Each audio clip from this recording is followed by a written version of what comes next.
Get it going. Oh, We are now live with the one and only Roberto Rodriguez, aka WhiteOwl. what? And we're going to do a bit of this to get started. We love it when we do this.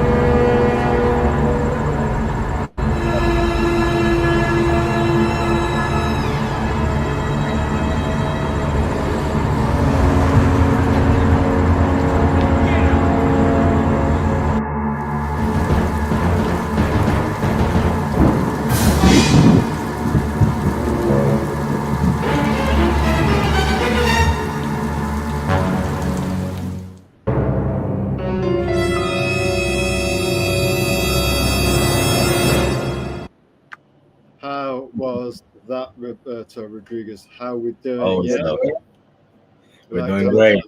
Thank you for having me a third time, Kyle. Trinity Man. Oh, yeah.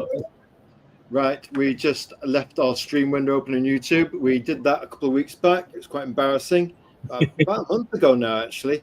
And we had this kind of reverberating echo on. Didn't figure out till about 15 minutes into the show that actually, if you have the full stream up in a tab, you get reverb like an echo. So, but basically feedback loop. So, right then, we have got the one and only Roberto Rodriguez in the house tonight, folks. The 5 Pillars of Storytelling is live. Just checking out. We did that just the once when we didn't go live, and we were chatting with a creator for about 15, 20 minutes. Said, sorry, do you mind if we just start again? Because we haven't pressed the go live button. Only did it once, though. The 5 Pillars of Storytelling live is Azrael Speaks to Roberto Rodriguez. We're talking art, comics, movies, games, and toys. It's a magic thread. The art goes into comics goes into movies, can be made into movies. And movies can be made into games, which is now a bigger audience monetarily. Oh, yeah. Let's see if we put this up on Instagram somewhere. Put this up on Instagram. Bit of Sir. in-flight, in-live advertising, folks. And we are Thursday, the 28th of August. It's WhiteOwl is the indie comic we're going to be talking about. It's going to be after 8 p.m. Greenwich Mean Time, London, UK start. Please like, comment, and subscribe. Just like a follow on X. You log into YouTube, give us a like, and every one we get, we call it the power of one. Adds another brick in the wall of that publicity. We've got a great product tonight, and we want to make some great noise about it. Every follow or subscribe, as they call it on YouTube, semantics, makes a big effort. Right then, let's go through the host introduction quickly, so we don't have to listen to the sound of our voice any more than necessary. Hello there, welcome to the 5 Pillars of Storytelling Live, where we talk art, comics, movies, games, and toys, which are 5 eyes of the needles, which are threaded by the golden thread of storytelling. Basically, they're all niches are under the umbrella niche of storytelling. I'm your host, Azrael, and my secret identity is called Prometheus, storyteller, artist, and promoter of indie creators, indie comics, and doing our bit to help grow the indie comic community brick by brick for the last 3 years. We are currently at 4,520 followers on X. 3 years of arduous work, but we've enjoyed it, connecting with other people. It's very good, and we're obviously trying to work our way to the big 5,000. Our style is universal. We can be watched by creative families, creative adults, and their creative younglings. Our motto is to listen, to learn, and share.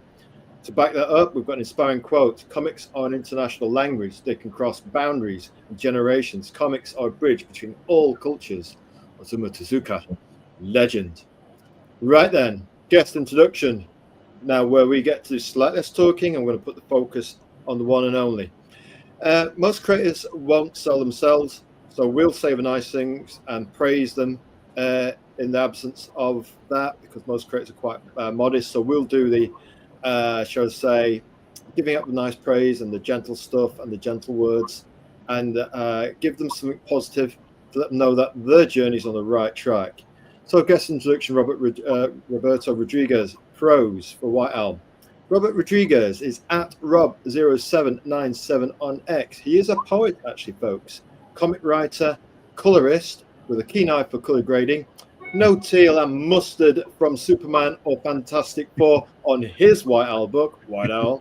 WhiteOwl issue number 1 and 2 are out. I'm going to see Superman tomorrow, folks. First time we've been to a pictures Oh, in 3 years, which we wow. didn't do during the Darkness Wars. So we thought we got it. I don't know why, we're just going to see it.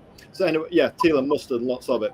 So yes, WhiteOwl issue 1 and 2 are out. We have them digital. Oh yes. Emotions, action, and explosions guaranteed. Nemesis, and even a nice, interesting relationship in there. I'm not implying that obviously the White Owl's other half, fine half, is a nemesis. Just the way we use the words in that sentence, folks. Horror comic Faint issue 1 is completed. White Owl 3, the one we've been absolute White Owl waiting for, is Merc with a Heart, is on Kickstarter. Backed. Oh yeah. Yes, sir. Back. Thank you. Indie Comics answer to Batman ? You can back it and find out for yourself. Yeah, certainly a white version of the Dark Knight. A warm welcome back to the show for the one and only Roberto Rodriguez. Thank you. No problems there. And always with a generous smile. We like his widescreen award-winning smile. The big 5 questions. Let's get into it. Friend of the show. Who is Roberto Rodriguez? Storytelling influencers, comic journey, movies, and music. Now, we've heard a little bit of this before, but anybody new to the stream might not have. So, Roberto, take us away. All right. Well, my name is Roberto Rodriguez, as you see there. I am now a comic creator. I started my writing journey making poetry books. I had 3 self-published poetry books on Amazon. And, somewhere along the line there, I got distracted with comics, and I figured, why not make one of my stories, one of my novels into a comic book? And, that started this journey with White Owl. Then we did with Faint, which is a horror fantasy comic. And there'll be more. I have more stories. It's just a little difficult when you're doing all this ongoing series and, the time that it takes to make the issues. But yeah, that's how I started writing. That's how, I ended up here where I am. And, looking forward to the future, see where this story goes, where the next story takes us, and see how else we can explore our psyche with storytelling, right? With stories, which is sort of what I'm all about. Yes, storytelling, the celebration of now, the celebration of culture and what's going off in our life. Downstream from history, the celebration of now, like good pop music, and the exploring our psyche and connecting to other people's psyche through the universe, through the ether, this realm of Earth that we share. Yep, and this beautiful art form, right? Yeah, indie comics, what a beautiful art form it is. It's like movies, they're very accessible, budget friendly. So it's you, the creator, and whatever you bring to the table, very little noise in between, and your audience waiting just on the other side of the Great Divide. Basically, there's 4 billion people on the internet, and all you have to do is put out a decent product and connect through them to your audience through what? Yes, the Internet 1.0 has been corralled into Internet 2.0, held aloft by, you might say, a honey trap prisoner by 5 billionaires. But at the end of the day, they're monetizing us, we can monetize them. So basically, you've got X, which is an underrated platform for indie comics. It's now perhaps the #1 app in many parts of the world. Well worth having your indie comic book on it. YouTube, which we're using tonight with its Star Trek technology to beam the message out there. And word on the street is that Robert Rodriguez might be setting his own YouTube channel to further add. My brother, I just might, yeah. Yeah, and it could be have a great time with your brother and your friend and have a bit of a laugh around the table, bunch of lads, and just sell the product, being natural, being as authentic as he is. You've got Facebook as well. You've got Instagram, so and TikTok as well. So that's 4 or 5 platforms, each with a billion each. I mean, how can you not have your stuff on there? And we'll be expanding to other platforms as well. And it sounds like Robert Rodriguez is going to throw his hat onto these other platforms as well. What do you say, Robert? It's just so many platforms, man. Sometimes, you want to make one post and you got to go on Instagram, then you got to go on X, then you got to go on Facebook, you got to go on Twitter. It's a whole thing. But I think you could definitely get used to it. You could definitely make it a not necessarily a game, but something you can enjoy, right? Enjoy the engagement, enjoy the different connections that you make on these different social media apps, and just get try to make the best of it. Yeah, That's almost good. like a computer game, treat it as a game so you create a very positive mental relationship with it rather than a chore. View it as something that is just a game to, you've got the product, you've got 3 issues of WhiteOwl. All we have to do now is play the computer game of social media and up level our noise ratio with the old trumpet and fanfare to make some noise, yeah? The megaphone. Send them everywhere. Send the Right. message. Send the message out there. Right then, through our social media megaphone, and it's amplified. It depends what kind of message you want to put out there. At Five Pillars of Storytelling, we're all about the positive. We're always about how would we treat other people as we ourselves would like to be treated. So our kind of guiding star is grace, primarily, gentleness, and generosity. And hopefully, if we treat other people like that, we'll get that kind of feedback loop in return. So what does Roberto, the next question, our big 5 questions, what does Roberto Rodriguez create? Elevator pitch, convention table pitch. Azrael swoops to an American convention and glides down with his angel wings and tiptoes just in front of your table. Serene angel that he looks like, and asks, Robert, your sales pitch for your WhiteOwl book that we enjoyed the first 2 issues of. Tell us about the sales pitch for issue 3, please, sir. Okay, so well, naturally, the sales pitches are they're fun as you go through the issues, because they change quite a lot. And let's say now for issue 3, uh, a lot of what I could tell you involves you already knowing these characters, right? Which is a little difficult. But what I can say is, um, a brutal mercenary recruits our superhero to take down a vicious, corrupt, and twisted FBI agent who is hell bent on his capture, on his tail. So are we implying that there might be government forces that aren't, or we think they should be, that instead of serving the people, they're serving themselves? Yeah, yeah. Well, they can mask it as serving the people for sure. You're an FBI agent. You definitely have a badge and a gun and a license to kill. And not everyone uses it this way, but this man, there's something not okay all up here. So he might not be okay. And to find out more about his brand of okay, you might have to just back issue 3 and find out. Yes, sir. Right then, let's get into this and show a bit of this trailer, which we like. We've seen this already and want to see it some more. Yeah. What we need to do here, this is where we need a dual monitor setup, folks. We are threatening to get a dual monitor setup. We've got to remove the presentation temporarily and add this to the stage, and then we hit play.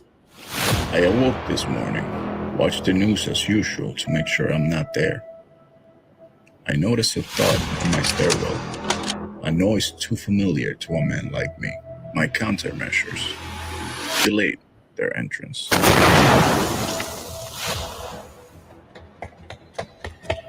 That's when I saw him, Detective Auburn Lane. He shot me. My mask saved me. I escaped. But not before tagging him.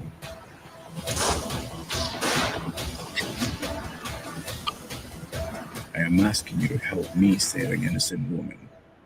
Is that not what you stand for?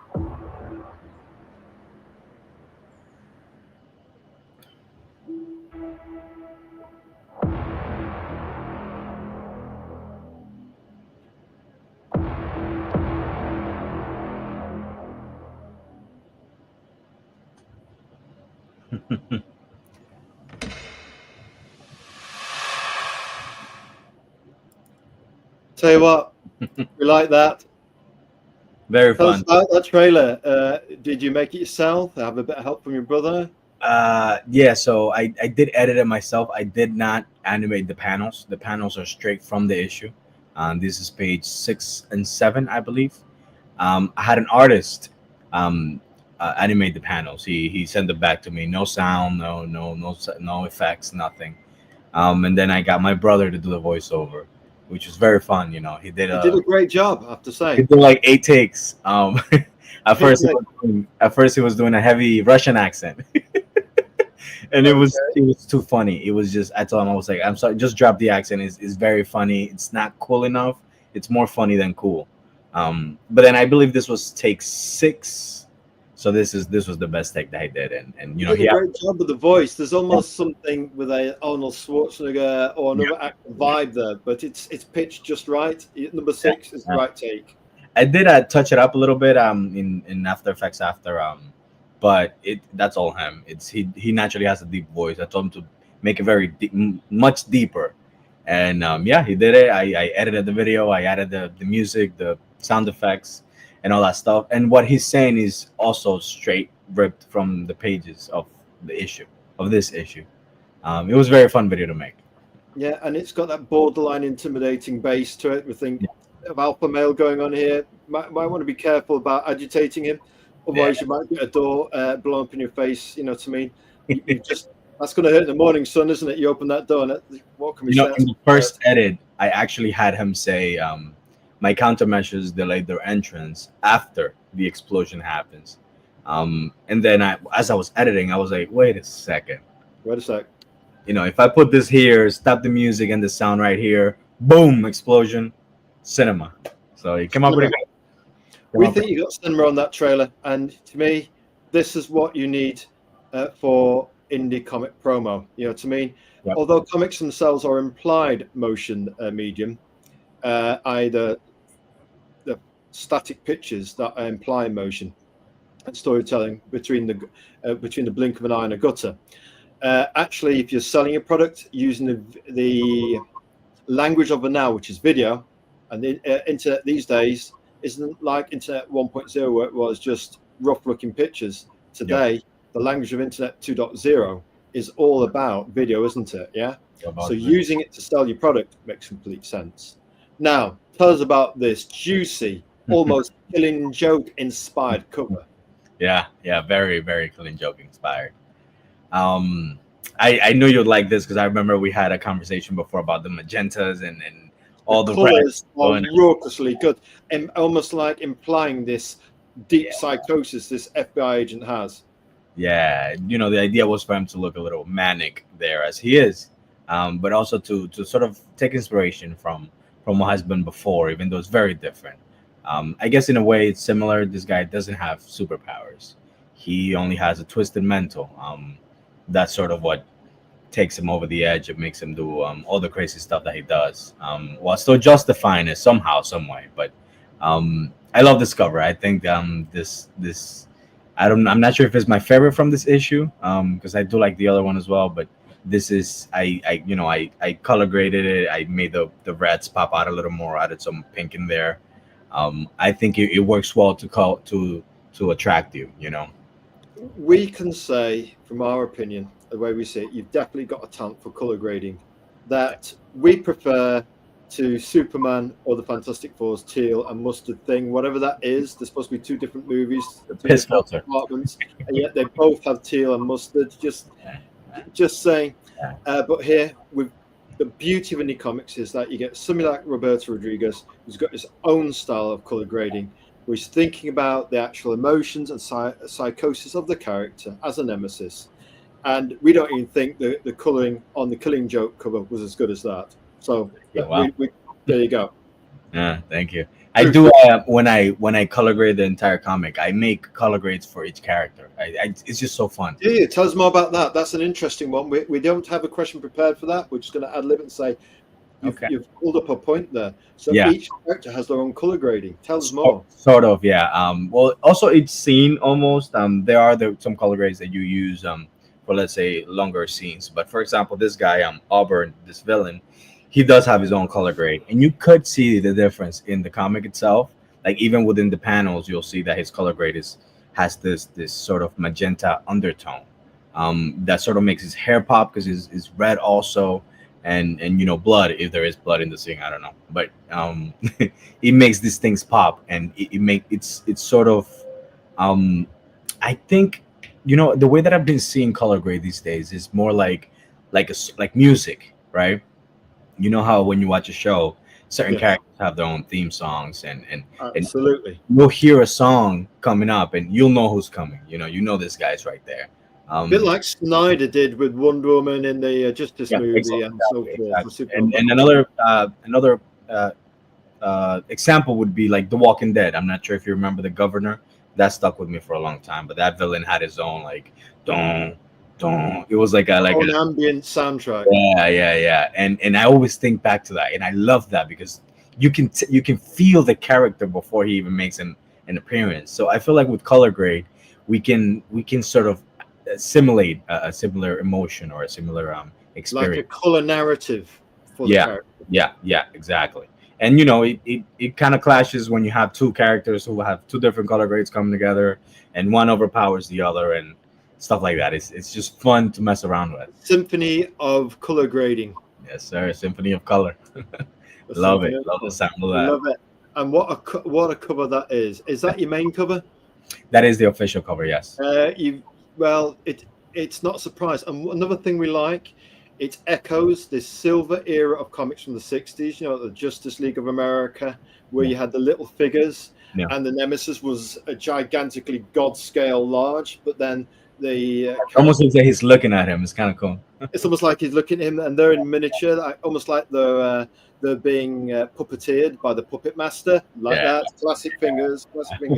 So we love that. That echoes. It's got modern sensibilities with the color grading, but it echoes the compositions of the fonder, simpler times, like DC Comics from the 60s. We do like that one, and it's no surprise it's the main color. Going back to that. Tell us about the premise then. So I don't want to mud the waters a little bit, but it is a little it's not as straightforward, right? So we have this mercenary who we already meet on the first issue, right? Mercenary Slay. He's coming to WhiteOwl with a proposal. He needs WhiteOwl's help for something. WhiteOwl obviously is hesitant to help this guy. He just saw this guy kill people and do all sorts of things in issue 1. He fought him too. So then, that also brings about some cool dialogue between them, where WhiteOwl is hesitant to even help this guy. But then it turns out that his mission this time, it is pure and it is good. He is trying to help an innocent woman who I don't know if this is a spoiler, but he's trying to help. A woman, huh? Yeah, it's just I don't want to spoil, so I'm like, no. You just, if you have to, just be diplomatic. He's trying to help this person who he's caught in between his battle with Auburn Lane, which is the FBI detective you see in WhiteOwl's hand there now. He is the nemesis. He is the villain. He is the main official villain for the series for WhiteOwl. He is the Joker to WhiteOwl's Batman. The Luthor to his Superman.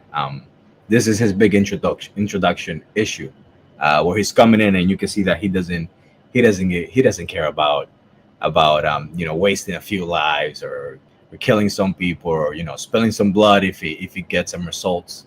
If anything, he wishes for that. It's what he enjoys. The Joker is an FBI agent. Perfect. There you go. I would say he's a little more restricted than the Joker, but along the same line. Similar. Not so crazy. Yeah, it's still crazy. But Stoker. You can't give anything away, folks. You got to buy it. There's things that happen in future issues where I'm sure people are gonna be like, "What the fuck is wrong with him? What the heck is wrong with him?" Yeah, what the heck? Right then, let's do a bit of movie voice. WhiteOwl, 1 to 3, work with the heart. A mysterious foe enlists our superhero to take down a corrupt FBI agent who is leaving a trail of blood, hell-bent on his tail. And just look at that montage. It's got a bit of image. Yeah. It's got a bit of great background. It's got explosions. It's got that, what can we say? Whoops, Apocalypse walking cool away from Bruce Willis. You know what I mean? Walking away from the explosion in Die Hard. You know what I mean? He's got like sunglasses. Set. Who's the artist on that? Is that a poster or that is a poster? Cover? That is a poster. That poster is also available on the campaign. I should have it here. Absolutely lovely. What a poster is. Do you know what, Robert? We think that posters on and this surprises us. Posters on underserved bit of merch on the campaign trail for crowdfunders. agree. We don't know why that is, and t-shirts too. I agree. So one of the things that I always love doing posters, and I like to do multiple. Sometimes I don't know if I should say this, but most of the time I'll throw a poster for free. I don't, you know what I mean? I don't care. But if you want to get more than just the one random one, whichever I pick at the day off, then there are just $3. It is 8x11. It's not too big, but it's big enough.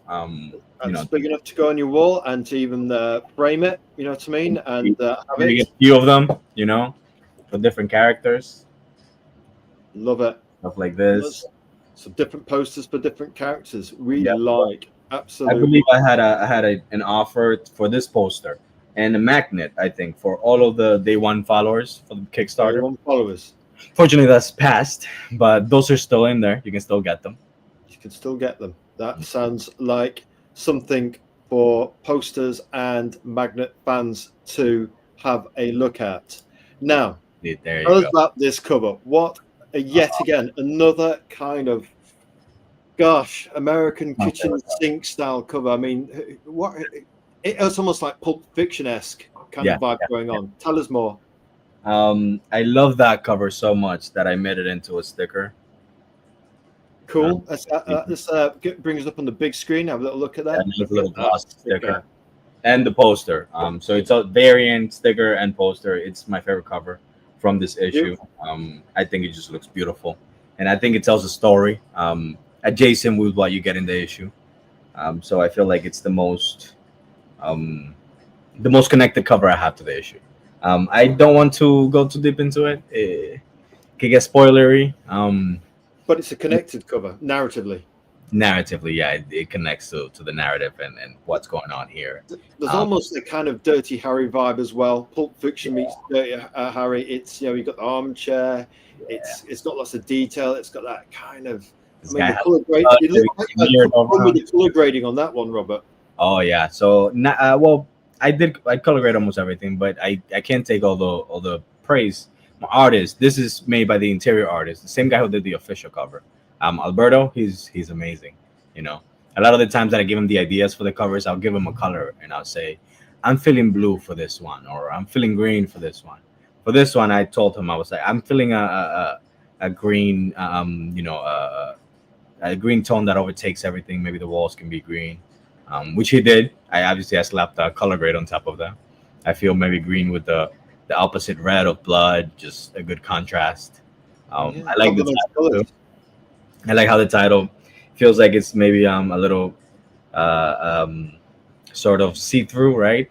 You get a little bit of translucent, just a little bit of peek-through. You get a little bit of that reflection from the sun right there on the O. I think that makes it look really cool.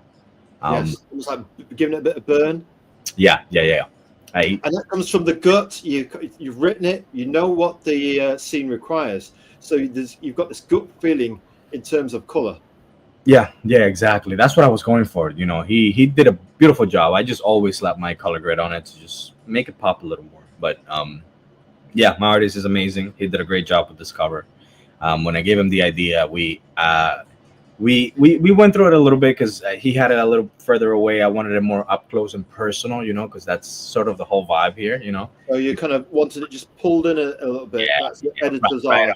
Right on. We have to say we concur with your judgment, Robert. Thank you. I guess I was right. But, these two guys, they do have a rivalry that spans over years, and this is the culmination of that. This is what it gets to when WhiteOwl gets in between. The whole idea. I think I have it on the campaign too. Is just a brutal mercenary, a psychotic FBI agent, and a hero caught in the crossfires.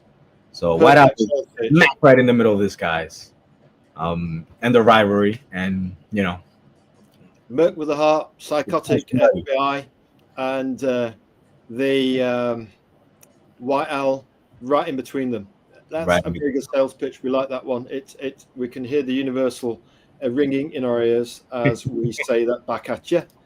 Tell us about this one. We're not sure if it's our favorite. We think it might be. We just like the sugar on this. Chugga. Yeah. Boom plastic. Very dynamic cover. Dynamic. I was speaking with an artist. He goes by Day and Night on Instagram. If you ever want to hire him for something, he's amazing. But I told him the idea of what I wanted, and he himself told me, he's like, oh, so you want something with the vibes of Deadpool, Wolverine kind of. And then I was like, yes, yes, that's exactly what I want. And did some sketches. We worked on it a bit. I feel like on the first, he wasn't stretched, like his arm wasn't stretched out all the way. He was just sort of like holding him like this. But then he made the changes, and I feel like it makes it more dynamic. You almost wanted to feel that, like, I'm giving it to you, pal. When the arm's outstretched and we're gripping you, you're getting the alpha hold thing, exactly. the alpha claw. And then you got the claws on the bottom, ready for anything. Like that. Yeah. So it's giving it to you and going to give it to you. Yep. I love the way the cover came out. I initially did not. I was gonna use this as a poster. It was never gonna be a variant cover. It was just through, like, as I was making, I was like, wait a second, this looks kind of awesome. And so made it a variant cover. Absolutely, bossing it there. Absolutely bossing it there. We think that's our favorite. We think that one is. Now, tell us about the interior art.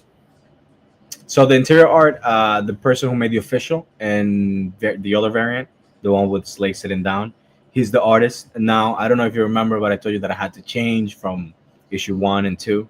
That's right. We held our collective breaths when you said you had to change artists. Because the thing is, all we want as indie comic fans is, this is what we want. We want a creator who turns up reasonably consistently, gives us a good product.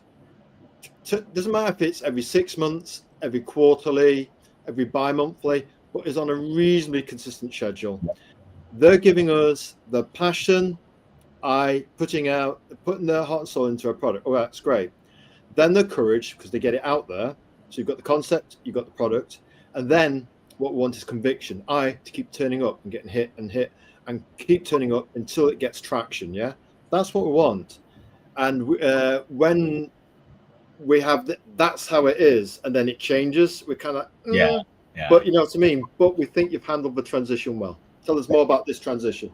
Thank you. Officially I was gonna put a like a little note on the credit page, like, hey, just a heads up, the artist is different this issue. I did not. I don't know why I didn't. I was like, I feel like the art is amazing, looks great.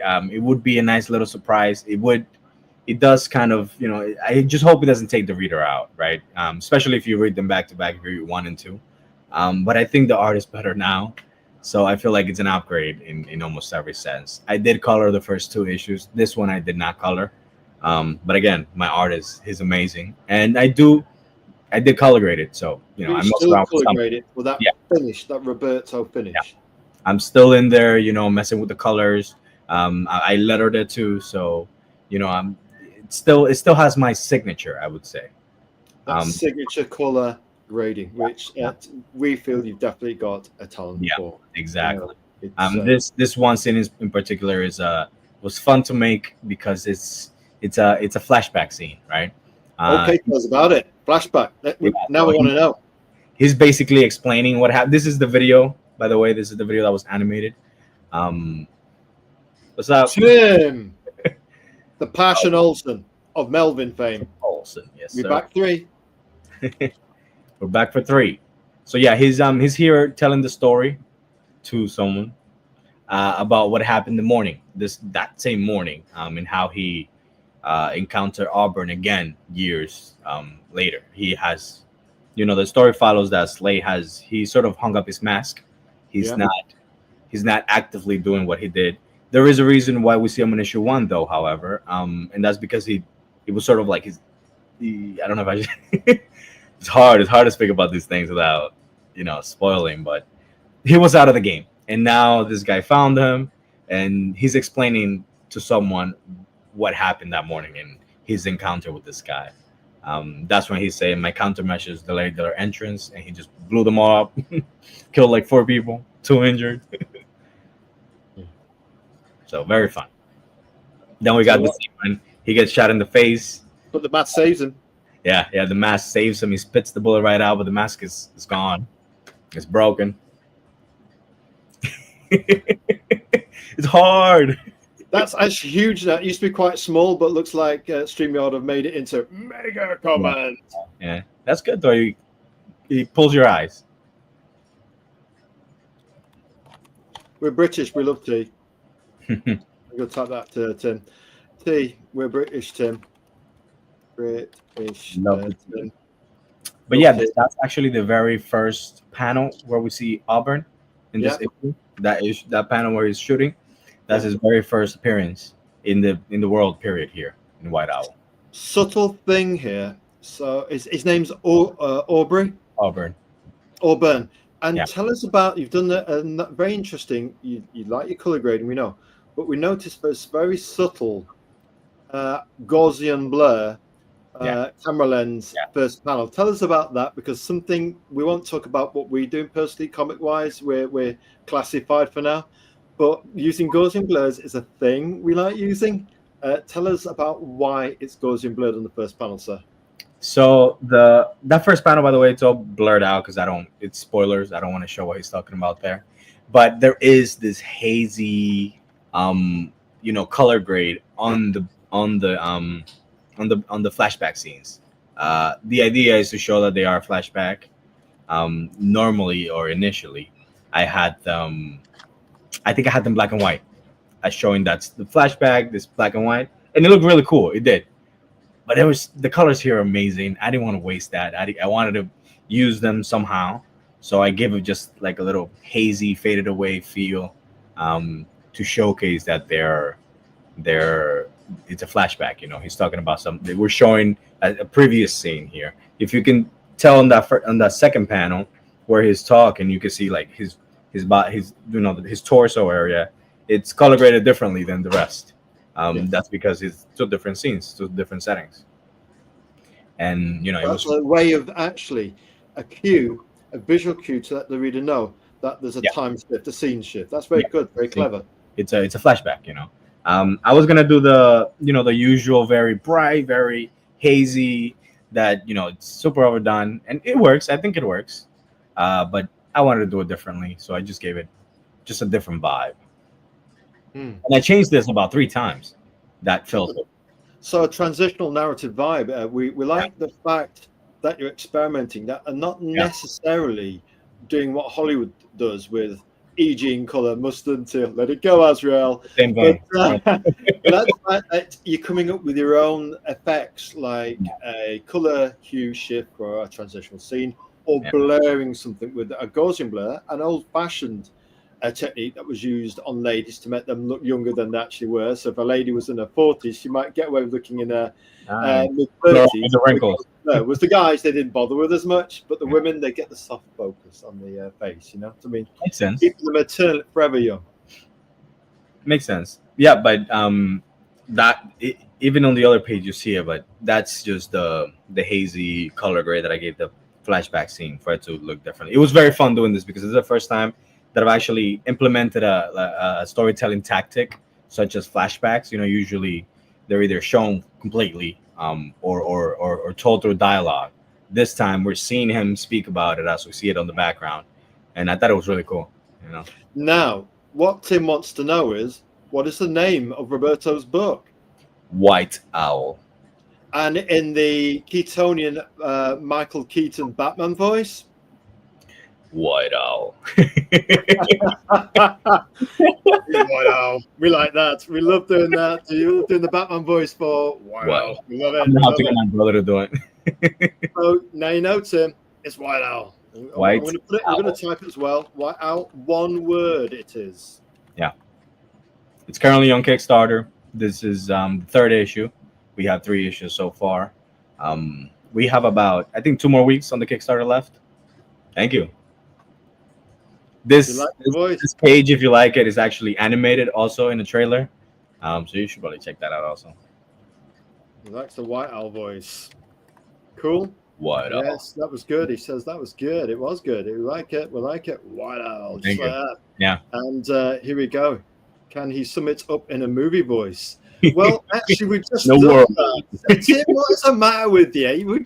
We've just done all that. Okay, here we go. We've already done the movie voice, Tim. So we'd actually like Robert to do his own WhiteOwl voice because it's pretty darn good. Off you go, movie voice. Hit him, the Passion Olsen, with the premise. Let's go, Robert. WhiteOwl, 1 to 3, Merc with a heart. A mysterious foe enlists their superhero to take down a corrupt FBI agent who is leaving a trail of blood hell-bent on his tail. That's what we want. You happy with that, Tim? We gave you what we want on this show. You see, we like to bother chat with our resident experts. Right then, next page. What's going off here? This is a direct continuation of that scene. Again, we still have the hazy little, this is not the full page. There are 3 more panels on there that I'm hiding, because gotta save some surprises. Although the issue is 42 pages, it is a supersized issue. There is a lot more here. 42 pages. That's 42. more than you get in a Marvel or DC book, folks. Yeah. Just saying. 42 pages long. It's a supersized issue. I felt it felt right. Given the thematic weight of this issue, a lot of the things that I tackle here is sort of the complexity of morality and who's good and why they're good and what it means sort of to be good, right? Is the definition to that in the attempt to be good, or when you succeed doing it, right? I think it's a very cool conversation, very, very deep in a way, because it is real. It is a very real conversation. We have, for example, you can have someone who tries to be a good person, but ultimately, because of forces outside of their control, they fail. And then I would ask the question, are they good? Are they bad because they failed, even though they tried? Does the fact that they tried even matter? It's cool things like that. Morality questions, black and white, and a whole bucket of grey right in between. Almost, and a whole bunch of cool stuff in between. A whole lot of cool stuff in between, and it's that film noir morality, isn't it? Stark morality contrast. Yes, you've got the good guys. Yes, you've got the bad guys. But you've got the damsel in distress. She might be a good girl, but with a past. You've got Humphrey Bogart, who might be the granite-jawed Marlowe-style character, who might use tough tactics, hardball tactics, to deal with the nemesis that he's dealing with. So you've got your devil on one side and your angel on one side. I think they keep swapping, actually. We're not quite sure. We have to keep double-checking with those, The click, Yeah, we've recently had to do that recently. We won't go into it. But anyway, what about misconceptions of that people assume that are bad? Well, yeah, I mean, somebody can assume. Listen, if somebody's maybe if somebody's second language, they might let's just say think that you said something, and then they might not have understood it right because their perception isn't first language English. So you can say something with good intentions, but because of somebody's background and where they've come from, they might twist it automatically. Word usage, it could be anything. It could be anything. I mean, some people can see instead of a silver lining in a cloud, they can see the dark lining in a cloud. That might be because of their past. You don't know somebody's past. So what I think Tim's hinting at there is actually depending on what a person has actually lived through can colour the good intentions or even the noblest hero. Yep, I agree. It's a very interesting conversation. That's why I try to include things in this, because I started writing poetry, so I feel like that not only gives me a sort of poetic approach to the dialogue and to my stories, but I think it allows me to go a little deeper.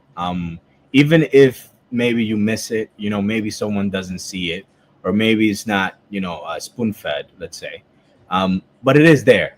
And so instead of an ABC story, you've got an ACE, letting your reader and give them credit for having a brain, fill in the gaps, but actually use the comment and bring something like any good pop song. You can bring your own experience to it. Exactly. Like any good story, you can bring your own experience. And I also mess around with that a little bit because I've given you things to think about with issue 1 and 2, and I put these ideas in your head that come this issue, I'm gonna completely change. I've told you this is the bad guy, and I've told you this is what we're doing. But now this issue, after you read it, you're gonna be like, wait a second, this is completely different. I didn't expect this at all. Didn't So expect this at all. this is the rug pull issue. So Where playing with a reader's expectations, and then the rug pull for the next issue, it might not be the bad guy that you thought. There might be reasons for why he behaves that way. exactly. It might be that the hero themselves aren't blushing white. Yep. Exactly. So the yes, part about it. what about misconception of people that assume they're bad? Absolutely. Listen, you can be the nicest person on the planet, but still get put on that cross. Yep. Yeah. In a metaphorical and literal way. Do you think Marvel tried to cover that with doppelgangers? Well, hey, doppelgangers, there's two sides to every person, perhaps, good and evil, which we've kind of hinted at just with our recent comments. What do you think, Robert? I think so, a little bit. There's one thing that I don't necessarily enjoy a lot, to be honest, where you get all these multiverse stories and stuff, and I feel like they're not being stretched out the way they can be, Almost like a crutch instead of actually pulling it out and yeah, because it's like, oh, this guy is the same guy, but he does something else. It's I don't know, it's weird. I just feel like it hasn't been explored as it should have, but it's not necessarily something I'm interested in exploring, especially in this story. There's no multiverse here. There is no time travel here. There is none of that. This is a street level, grounded superhero story. It does have a lot of fantastical elements about it, and we'll get into that later. But for now, it's a street level, grounded superhero story with emotional stakes and emotional resonance. So instead of an absolute Batman taking it to the nth degree, you're absolutely street level and street wise, and taking the street story to the absolute level. Yep. This is, the heroes here are brand new. This world did not know about this, even though they've existed for time. But this was not public knowledge until now. WhiteOwl was the very first vigilante to do this thing publicly. Self-contained character, self-contained universe. Just like in the beginning, Superman was just himself. Batman was just himself. Wonder Woman was just himself. But then there's also other heroes here too. There's a bigger world at stake. There is a bigger world at stake. Yeah. Cool. Right then, on your movie voice, Tim Alton has this to say. Yay. Pretty good. We like that. Yeah.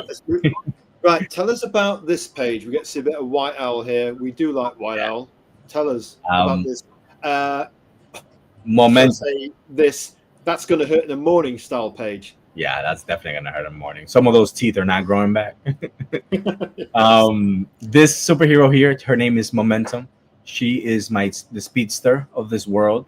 She and WhiteOwl met on issue 2. They have a pretty good relationship. It's just starting. It's a nice friendship. I think we're gonna build a lot more with that. But for now, WhiteOwl was calling her to help him out with something, because she's got super speed, and she's just beating up some bad guys as that's going on. And she tells him, "Just give me a second," and chung, chung, chung. And then she's like, "All right, I'm free now. What do you need?" And he tells him what he needs from her. One of the things that I do with the powers here that I always give them side effects.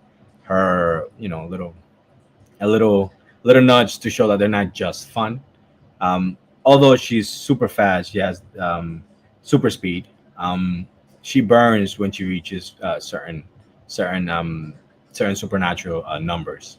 Hence the whole suit and the mask and everything. I think we'll show a little bit of that in this issue too.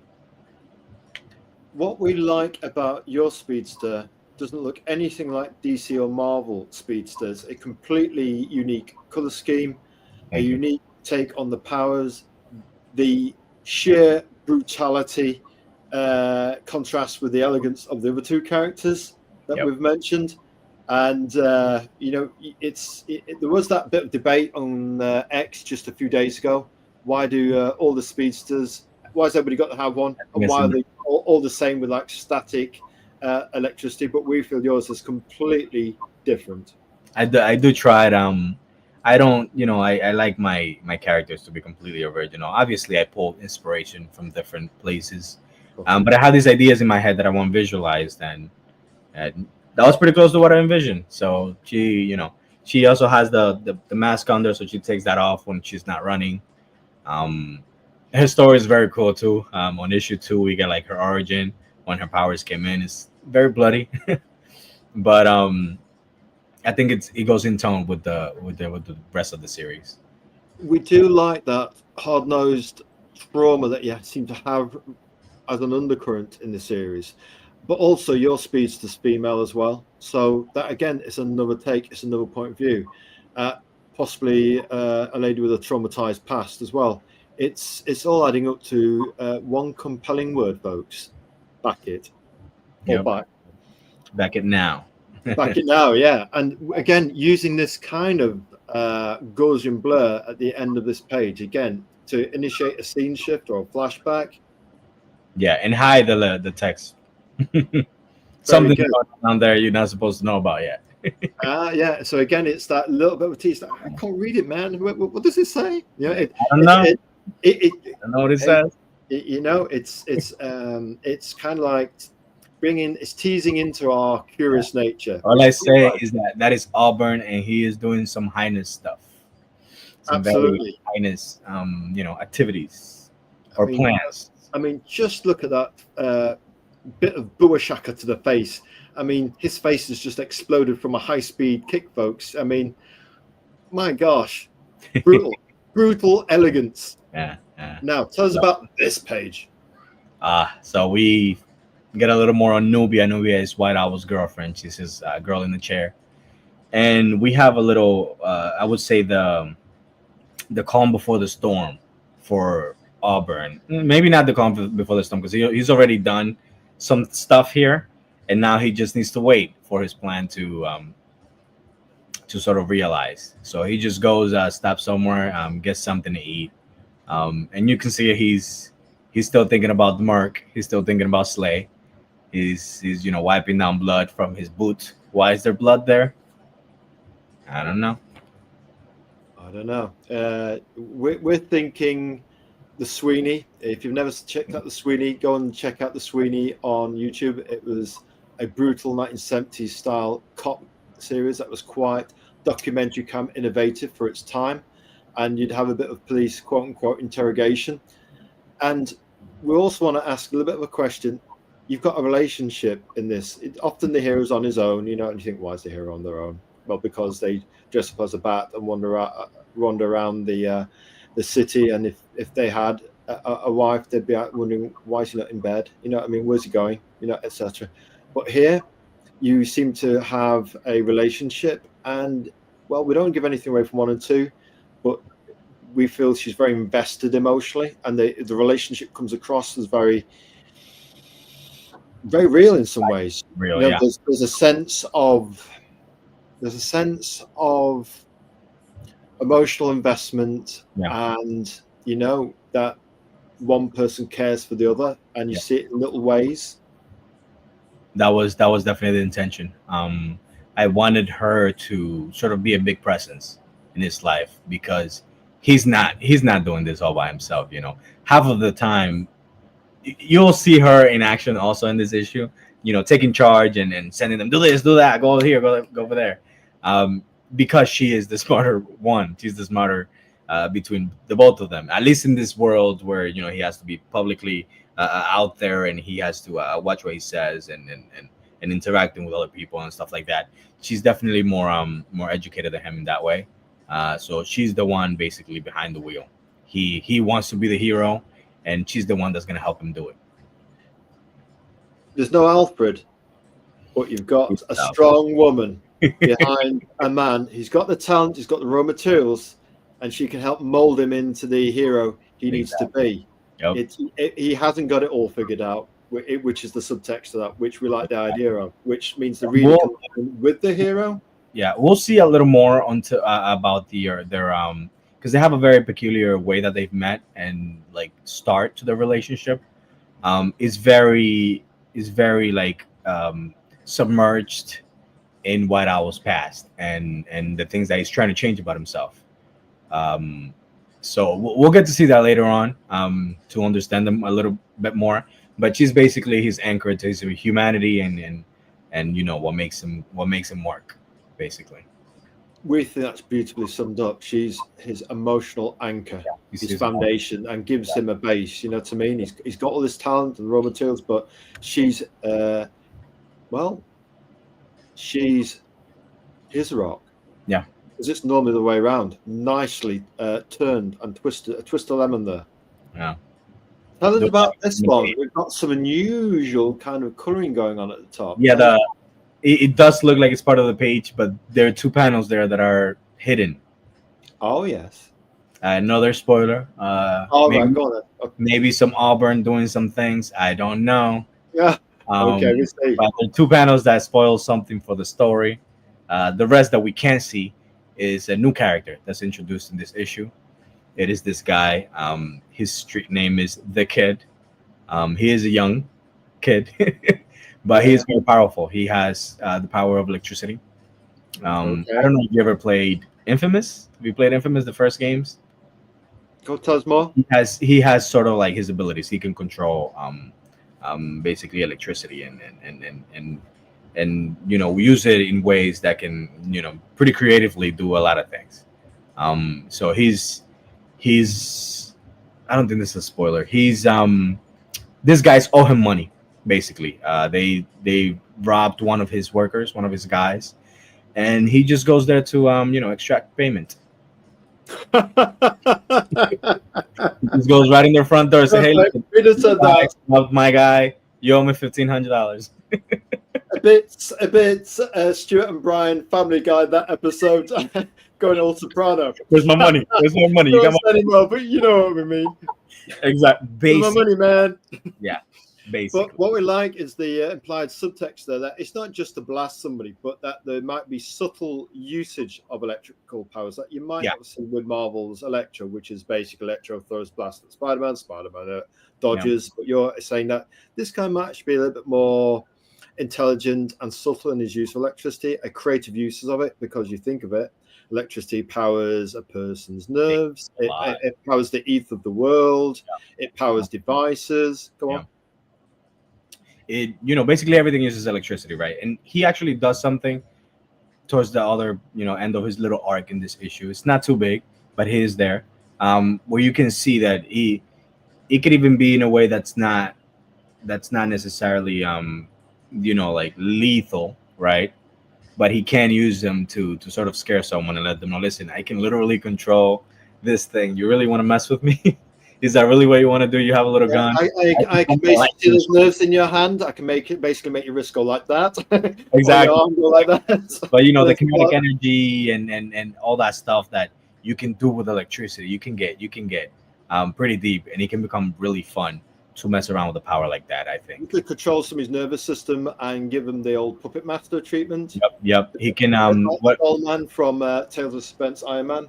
Yep. Like I remember in the game also, he has one of these abilities where he uses the kinetic energy that he has to sort of like lift things and toss them. A car, maybe, I don't know. Summon a lightning strike, maybe, I don't know. But anyway, this guy's already in the story. He's already established. These people already know him. That very first panel, one of those guys goes, "Is he?" And then the other guy's like, "Yeah, keep it low." They already know who he is. He already has a reputation around these guys. So he must have done something to call their attention and to have them already know who he is. This is why he's able to just walk in there like nothing. They don't want to mess with him. Clint Eastwood, Unforgiven, reputation. Amen. Yep. He's just introduced in this issue. Nothing major, I wouldn't say. So he's introduced, and it's that kind of reputation. Tell us about this page. What's going on here, Governor? So that page, I removed the letters because too many spoilers. Of course. And I didn't want the art of a tease, Robert. You've got it down to fine art. Far too many spoilers here. But let's see. They're having some sort of conversation here at first. The guy is telling him to go at the end. That's Ezekiel. That is his friend. His his partner, basically, right? They've been working for a while now. Commissioner Gordon, but again, twist of Yeah. lemon, completely different. That's his Commissioner Gordon. They've already been working for, I believe, over a year now at this point. And he's basically the only person in the department that trusts White Owl, because he has that rapport with him. He's seen him work. He's worked with him. He knows the kind of guy that he is. And every time White Owl gets some new some new villains or some new bad guys, some new goons, he calls this guy, and this guy is ranking in all these all these arrests monthly, all for him, because White Owl, you don't care. And then you have a conversation between White Owl and Momentum there. They don't know each other's identities yet, but they're there talking about some of the things that just transpired, some of the things that just happened, and sort of planning for what to do and how to go about it. Do you know what we like here? We like the fact that it gets in his face.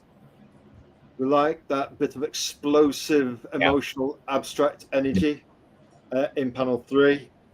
We do like the nice, exquisite color grading on the city's backdrops, and the moon and the Spider-Man pose with White Owl. Oh yeah, absolutely kills it there. It's one of our favorites. I love this so much. But the color grading with the green, tell us about that.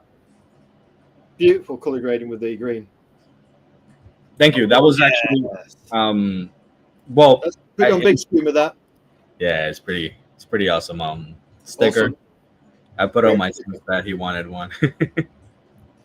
that's what we want, folks. But the yellow outline greenish, my artist, he did it himself. He just put a light there. I was like, this looks amazing. Obviously with my color grade, I made it pop out just a little more, so you can really see it on his white suit, right? His suit is white. He can reflect all these colors, especially at night. So I feel like it gives him this very cool gradient, this very cool like harsh highlight. It's really cool. Almost got that kind of Blade Runner Neon City vibe, which is nice. And he's got the white. He's got the white costume to pick that up. Exactly. It's got to be some color, right? Yeah, love it. Now we've got some bonus art, folks, which was wired to us latterly, and we had to include it. So tell us about the bonus art you wired to us, exclusive for the show. On the exclusive. This has not been seen anywhere else. This has not been seen anywhere else. This is exclusive. So who else is better to tell us? The one and only Robert. This is a panel from one of the pages. I don't remember which page. But this is when the stuff is going down. It's very hard. Yeah, I can't talk about it without spoiling this. We're getting raw and kind of vibes. All we know is that we're serious here, and someone is very angry about some things. And he's just playing with toys or something. Something. We like that. Like action figures. We're playing action figures tonight, folks. We absolutely. Yep. Robert and ourselves are on the same bus with our sense of humor. There's no doubt about that. Now, tell us about this next panel. And it looks like he's packing some pump action shotgun territory here. So he's this is another panel from one of those pages. This is Auburn Lane in his zone. He managed to get the cavalry, more people, more agents, a whole lot of agents, and he's making sure that his mission is completed, making sure that he gets to where he wants to go.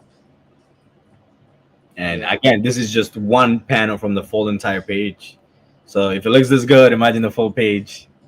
Full page. It teases. It's a portent of the banquet to come, the feast to come. Indeed, there is a rivalry between White Owl and Auburn that will shape this story, and this is where it starts. And this is where it starts, folks, between Aubrey and the White Owl. Yep. Oh, like this edgy bit of Yeah. WhiteOwl panel here. Tell us a little bit, just a little bit, because no, you can't say a lot. Yeah. This is another panel from one of those pages. This is when White Owl is realizing that he can't always save the day. There are times where he is required to uh, to stand down, I guess would be the thing. And this is him realizing that. It's Hard to come to terms with the fact that you can't, if you're being bulletproof and having super strength, and yet sometimes you need to stay put. yeah, that's a hard lesson for any noble or giving character, and it strikes me as if he's a very giving character.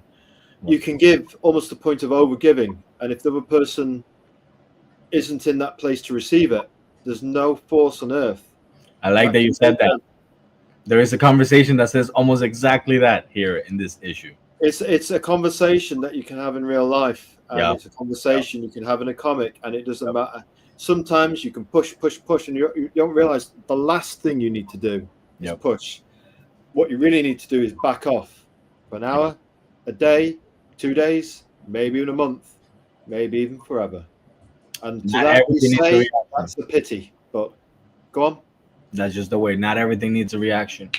But basically, yeah, a big premise and a big thematic purpose of this issue particularly is that it's the fact that you can be good, you can want to help, but the reality is that a lot of people in the world despise help, and although they don't need it, although they don't want it, they need it, and this is why a character like this exists. Oh, Robert, what sage wisdom. And your character embodies it. Sage wisdom, sage wisdom.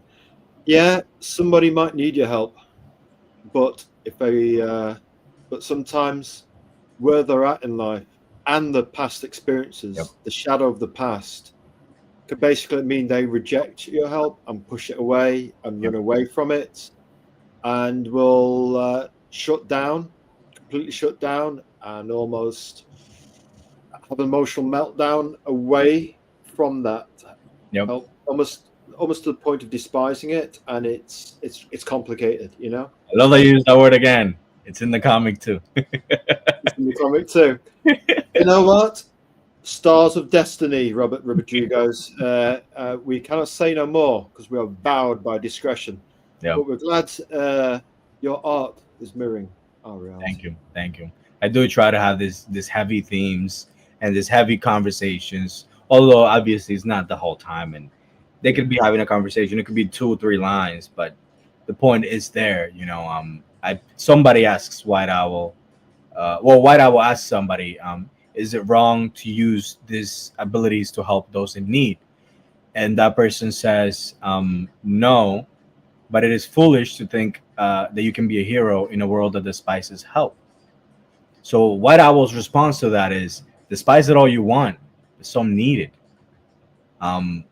Are you gonna not help someone because they don't want your help or they need it?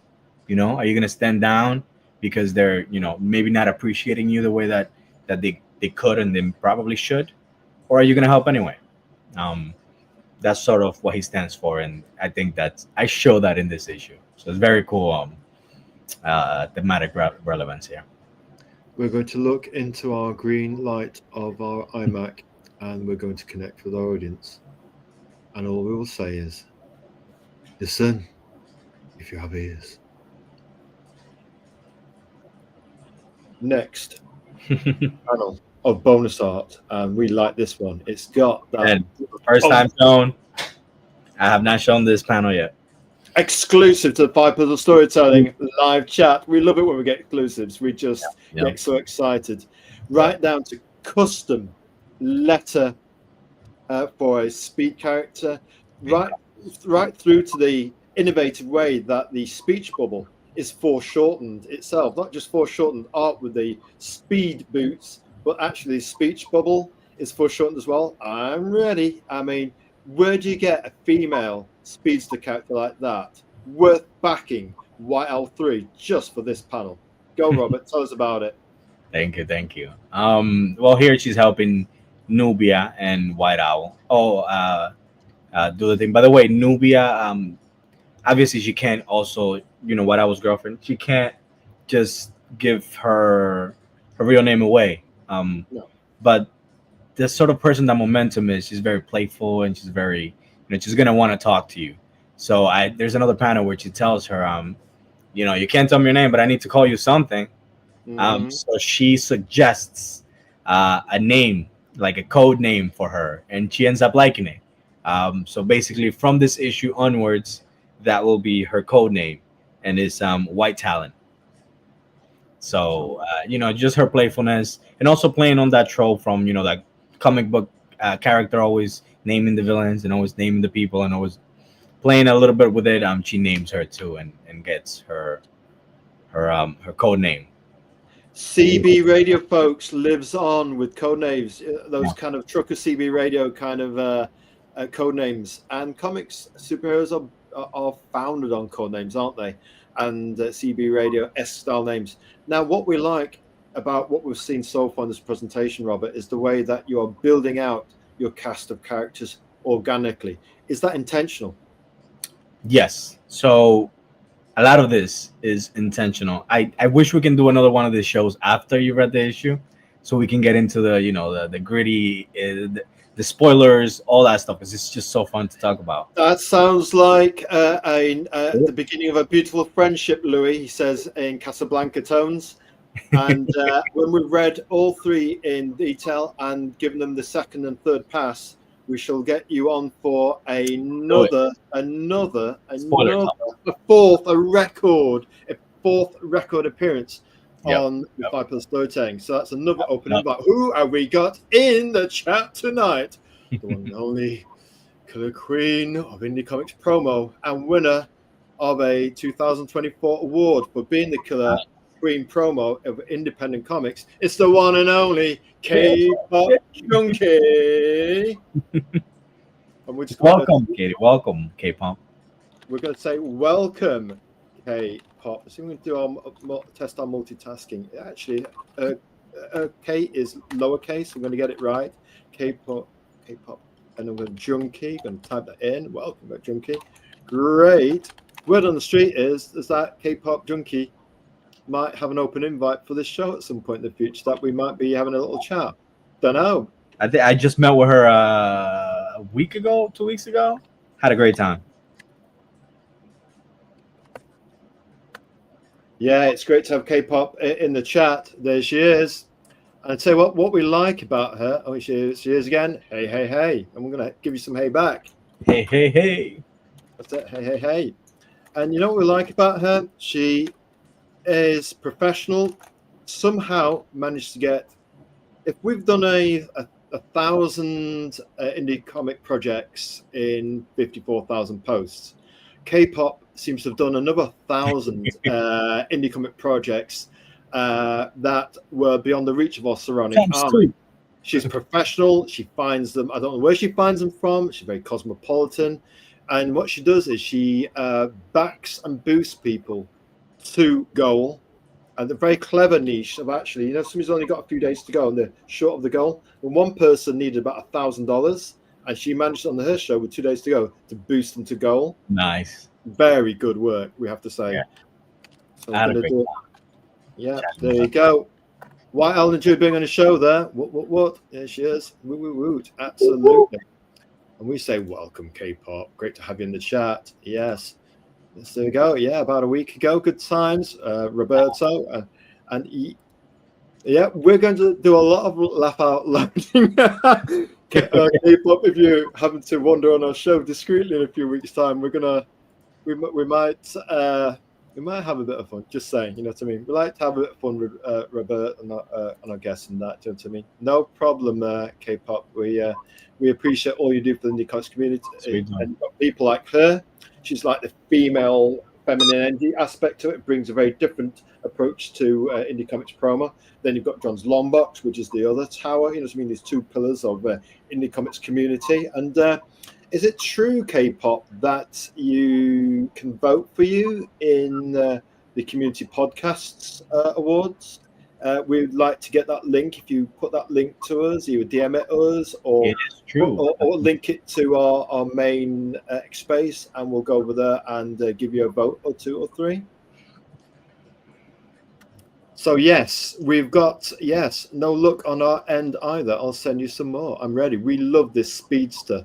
It's not like the Flash. It's not like Quicksilver. It's uniquely yours. You've got an indelible, idiosyncratic way of building out your cast organically, and the twist of lemon you bring to each character. Instead of Batman being all blue and dark and moody, yes, he's moody. Yes, he's got emotional problems in the relationship, but he's got the back of not just a butler, but a woman who anchors him and kind of takes his raw materials and gives him the grounding he needs. So a strong woman behind a potent man. Yeah.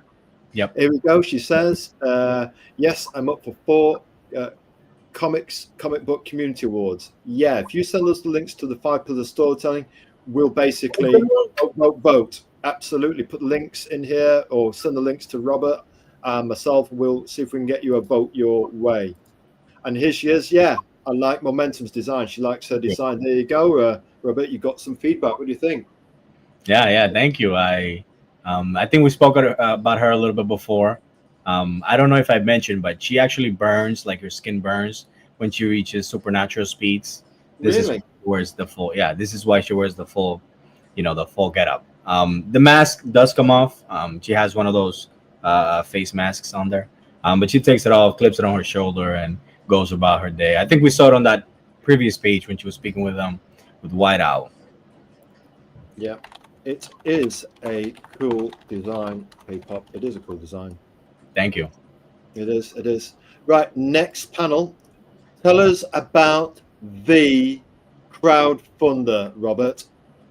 So we have 2 weeks to go. We currently have, last I checked, we had 29 backers. My last campaign for Faint issue 1 was also 29 backers. So we must beat that number at least. Glass ceiling. Yeah. Let's break it, folks. We need just the one to beat that, and then after that, we have a stretch goal that I'm anxious we get over, because I feel like the reward for it is very important, and I want every backer or every person who reads the comic to read that, because it's a really cool document. It's basically a 12-page in-lore transcript made by WhiteOwl's girlfriend. There is mention in the issue of a documentary, a sort of whistleblower type documentary about mercenary slay, and this documentary has been like the article stories in The Watchmen between the chapters. Yeah, basically. So this documentary it's in the world of WhiteOwl. It's been buried by government officials because it exposes some of the branches of the CIA and stuff like that. So she sort of uncovers this documentary, and she makes a transcript to incite a conversation, and to ask the same conversation that we were having before, Kyle, about morality and about what it truly takes to be a good person, whether it's in the attempt or in what you do. So I think it's a very cool document. It's 12 pages. That's my brother. Hey, brother, let's talk. Basically, law within the universe. Is that right, Roberto? Is he right, your big brother? Exactly. And he's talking with the sleigh. I have that as a poster also somewhere. I'm just gonna say hello. That's a variant cover for issue 1. He drew that. He drew that. Yeah. I remember you saying. He did it himself. He should get back to the arts. He should. Yeah. It's about time. Yeah, we know that feeling. But yes, basically it's lore within the universe. It's a transcript that she makes, and she sort of leaves it on the table for WhiteOwl to read. And it has all these sort of like personalized notes and stuff like that. So it's very cool. I think every backer should read it. I think every person who reads this issue should read that. But it unlocks for every single backer after we reach 1,000. So we got some ways to go, but I think we can get there. There's still time. Just need to give it a bit of a hammer on the promo. Yep. Between K-pop and ourselves, give it a bit of thump. I'm gonna have to. Have you ever tried getting on John's Long Box as well?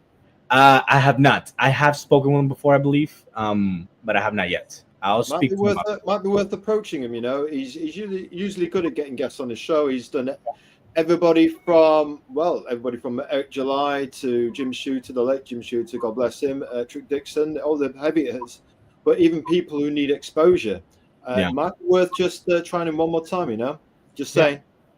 Might hit him up after this. I'll say, hey, do. We might do a bit of a bridge building between you. I'll say, you know, John, cool. We've got this cool young creator does his own color grading, and he doesn't do teal or mustard. Tell us about the posters. The posters. Okay, so we have one more, but that's the one we already seen. We talked about this one. Let's get you up on big screen for that, folks. Yeah, we've talked about this one. Don't you wanna? This is the 5th poster. Very cool. This is, by the way, this is inspired by a cover for The Last of Us 2. The game. There's a cover. Montage. Is basically like that. So it takes inspiration.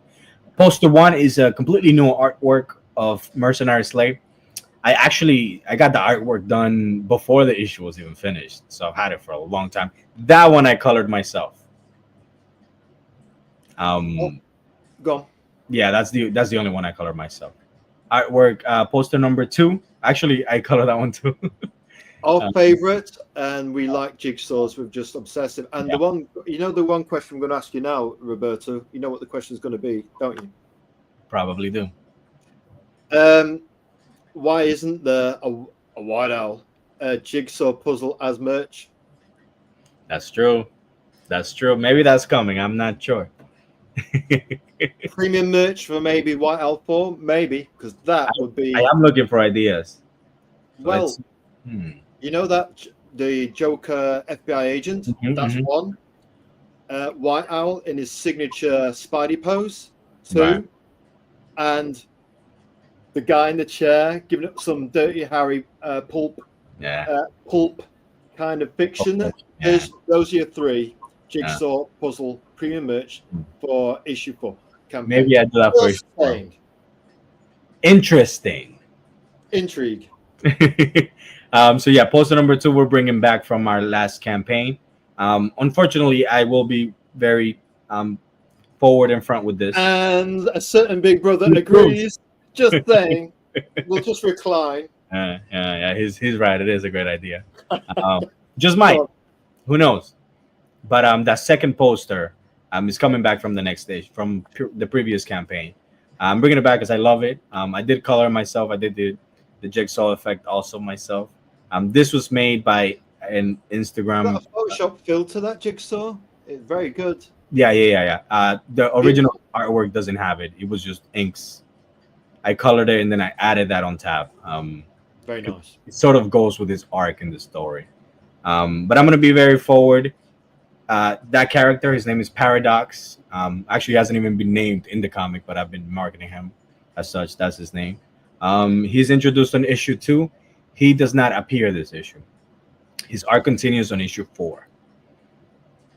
This issue is already overpacked. It's already very big, and it already has too many stuff happening in it to add on with his story that continues on issue 4. But anyway, issue 3 is that variant cover that I love. It's a beautiful poster. Issue 4 is WhiteOwl issue 1 variant cover, drawn by my brother. Long time ago. I did ask him to make me a variant cover this time, but someone hasn't drawn in a long time. We should bully him into getting back to it. Hi there, Lastarka. I'll tell you what, just as an aside. Tell him. Let him know. One big brother. In real life, we're a big brother, actually. So we relate to you being number 1 in the family. We've got to say that. Of course, we've got to say that. And so we hear you. And with that comes a bit of pressure. And we've got to get back to the art, of which there will be a low-level seismic post on the 5 Pillars of Storytelling tonight. He says cryptically. It's been a long time coming, at least 3 years, and then some. And so we understand about getting back to that. We must must. Talking about that, Kyle, I've seen some of those videos. I did not know you were talented like that. I've seen some of your work. You're You very see smart work. Yeah. I was not aware. I saw. I was like, is that Kyle? Afraid so, folks. That's Guilty wrong. as charged. Guilty as charged. Very good. Very good. Right. This is something we're going to do an X post on later, but seeing as we get on so well with you and we seem to have the similar crazy bus kind of sense of humor. Yeah, my brother has the same. This is a prototype comic book covered in. Do you know how you have prototype cars that are covered in false kind of covers and gaffer tape to stop opposition car manufacturing companies from stealing ideas? Yep. This went to a convention, a local convention to us over 3 years ago. And we had 10 positive feedbacks, and we let the people at the convention look inside it, which we won't do tonight. It is 2 card covers covering up the interior comic book. It's 32 pages, including front and back covers. It's concept, it's got a title, and that's why we covered it up. So we hadn't trademarked the title, but we let people look at the interior artwork, which is obviously inherently copyrighted. Obviously, a title for comic book needs to be trademarked if you don't want people to take it. Some people say don't bother because you know what, if a big company wants to steal something, you're going to basically eat yourself in lawyer fees. So there's 2 schools of thoughts on that. But for us to reveal, this will be part of the post tonight on the 5 Pillars Storytelling on X, is for us to reveal the first page of this. Nice.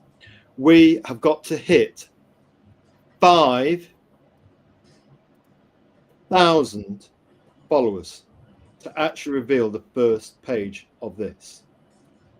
And it doesn't feature drawing inside, but by the time we finished, that sounds intriguing, but by the time we finish with it, it will have drawing inside. Wow, I can't wait. How does that tie into Lestaka? We're here, man. It's been a long time since we drew in anger. The last time we drew in a way that was from pure love, it's probably when we were a teenager and we had long Tarzan-style hair, which might even get put in the post tonight as well, actually, if we dare. As well. So, yeah, we all want... Oh, God. Okay. Well, we could certainly use his help, Lestaka, but we know about being the older brother, the pressure that comes with it, and the pressure of getting back to the art. We understand you, man. There's a lot of, what should we call it? Baggage. Procrastination born through lifetime events that can sometimes put you in a place of fear and a lack of courage, when basically all you need to do is don't worry about failing. Don't try to be Jack Kirby. And we're basically echoing, who's that lovely bloke we had on, the artist himself. You want to? He'd gone through a similar process himself. Well, actually, and Brett Barkley. And he said the same thing. He said, Kyle, get to the drawing board, forget about Jack Kirby. Don't try to be perfect. Yeah? So here we go. Yes, we hear you, big brother. We hear you. It's an amazing story. Well, hopefully it will be. And it's extremely true. It's the big brother's hero's journey, Lestaka. You can do it. You can get back there. Tell you what, have a chat with Brett Barkley on X. He'll tell you the same thing. Say, let go of the perfection thing. Just feel the force, the artistic force flowing through you. Yeah. I relate to that as well. I see the same when I letter my comics. Go on, let's see you, because you do the lettering, don't you? Yeah, but after it's, you see when you finally, so you see your comic, when you finally read your comic, there's like 5 different times where you actually see the story or experience the story in a different way. You write the story first, then you get the panels, the pages, little by little. You approve them, you approve the changes, yada yada, and then you see the pages sequentially, all of them. That's another way you experience the comic, and then you do the letters. After the letters, you perfect those letters, and then you again experience the way in a different way. Yes. So you see it at 5 different times, and it's a thing where I have to take time off of it. I'll have to take 5 days and not look at it because I'll keep changing everything. I keep I read a conversation. Oh, that's cool. Maybe I can put this or I like that. Is that to give you the distance to actually think, yeah, what I did was all right, Yeah. and I'm sure I'm right, and I Yeah. can keep going. I was either right or wrong. Yep. And I have this thing where I don't necessarily forget, but it's not that fresh in my mind anymore. So it's like almost like I experience it again the same way that I did the first time. So I take a week off. I'll come back. I'll read it again. I'll say, "Oh, that's actually pretty cool. I didn't like this before, but I think that's fine." And then the editor's eye, then in this sense. yeah, or like I'll read a conversation. And I say, "Oh, now I know what I was trying to say. Maybe I should change it to this." Or it's always I think everybody needs to do that. Take some time off. Come back with a fresh pair of eyes. See it again. Experience it again. Write it again. And our work is never finished. I had to detach myself from the process to order the prints because I was never going to finish it. I was just going to keep on adding and removing. Hi, baby. Someone woke up. God bless. God bless. Go, Aiden. You want to say hi? Come and say hi. Go and say hi to Daddy. Come and say hi to the Five Pillars of Storytelling. We're not so bad. Once you get Someone's sleeping here. Hello, sleepyhead. How you doing, young man? Hi. Show him Baldy. Is that Baldy? That's his best friend. Oh, Baldy, the best friend. We love him. He calls him Baldy. Well, that Baldy, Snowy Baldy. Yeah. Gonna go, Aiden? Okay. Oh, yeah. Someone was sleeping. At least he slept. I tell you what. You've inherited the dad's genetics. To me, fine-looking young person. Yeah. I tell you what. And hey, if you've got some truth in the world, a wife, a mum, parents, family, it's reaffirming. If you lose we'll say this again to the green light. If you lose your mother and the oxygen she gave you to bring you into this world, and your father who gave you your seminal spark, and your two sisters, to me, what are you doing? You're giving up the light of truth for abyssal darkness. Do you not hear us? Hear you nothing that we say. Anyway, moving swiftly on. Tell us about the stickers, Robert, because you've got some lovely truth in your life. Yeah. And it's fueled for what you do with WhiteOwl and your comic. Your family passion and truth works through your creativity. Thank you. On this one, we have two returning stickers. The sticker number 1 and 2, these are returning. These are the same as we had before. There is a difference on the logo. On the previous logo, I don't have the old stickers here, but on the previous logo, on the previous logo, we didn't have the mask outline as big. It was very tiny. We made it bigger. But it's essentially similar than the other one. Same. If you look closely on this one, you can see him wearing the mask. You can see his eyes up there and everything. You just look very closely. And then we have that 5th sticker of someone here. I'm ripping. Oh, yeah. Breakout. Yeah. You've got a good instinct for merch, haven't you, Robert? Come on, let's be honest. I just go through the comic and whatever looks cool, I using the interior art. Oh, look at that. That's our favorite. Just saying. Yeah. Do you know what we like about what you do? You don't do specific art for the merch. You use the coolest panels you're recycling the best of what you've already got to make the merch. Clever. It's efficient. Thank you. I appreciate that. Yeah. So I'll go through the comic and I'll say, which one will make a cool sticker. And you want to have variety, right? I want to have like a die cutter like this, right? And then maybe we'll do a circle one that's a little simpler. So it's more, I don't want to say mainstream, but more practical, I guess. Then you got the square ones, another die cut. So it's just also mixing it up to see what fits. You put them on a laptop or something, right? Maybe you have a corner somewhere, Maybe this one won't look as good, but maybe the square will. You know what I mean? Yeah, Maybe yeah. that's the spot you have. Maybe that's the you putting it on a corner somewhere. I don't know, but the fact that you have the variety, it's cool. You can get this on the campaign. I don't say this. I'll say here because well, Trinity time, right? We're here 3 times. I always give at least one sticker with every purchase. At least I don't say it because you should probably buy them if you want more. um, but yeah, there'll be some in there. There are sticker packs that you can buy. You can buy all 5 of them for like $8 or something. Um, you can add them each for like $2. You Yeah, are a natural salesman, sir. We dare say you've got sales blood coursing through your veins as we have. A kindred spirit we sense.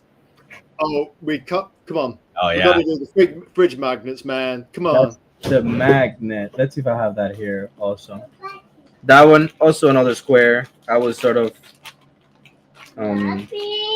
yes. Oh my god, he's gonna shoot me. Papi, not me, go shoot your brother. He's right there, free target.